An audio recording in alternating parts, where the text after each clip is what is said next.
വാറ്റ് grouping ചെയ്യുന്നത് കൊണ്ട് business ചെയ്യുന്നവർക്ക് പ്രയോജനങ്ങളുണ്ട് എന്ന് കേട്ടിട്ടുണ്ട്. എന്താണ് വാറ്റ് ഗ്രൂപ്പിംഗ്? അതായത് ഒന്നിലധികം കമ്പനീസിന്റെ വാറ്റ് രജിസ്ട്രേഷൻ ഒരു കോമൺ കൺട്രോളിന്റെ അണ്ടറിൽ കൊണ്ടുവരുന്നതിനെയാണ് ടാക്സ് ഗ്രൂപ്പിംഗ് എന്ന് പറയുന്നത്.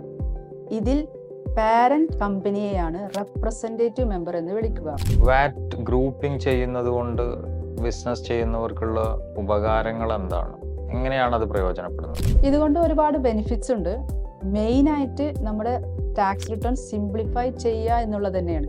അതായത് നമുക്കൊരു സിംഗിൾ വാറ്റ് റിട്ടേൺ ഫയൽ ചെയ്താൽ മതി. പിന്നെ വരുന്നത് ഇന്റേണൽ ട്രാൻസ്ഫേഴ്സ് വാറ്റ് എക്സംപ്റ്റഡ് ആണ്. അതുകൊണ്ട് നമുക്ക് ഗ്രൂപ്പ് അക്കൗണ്ടിങ് ഈസി ആവും. ടാക്സ് കംപ്ലയൻസസ് കുറയുന്നത് കൊണ്ട് നമുക്ക് കോസ്റ്റ് സേവ് ചെയ്യാൻ പറ്റും.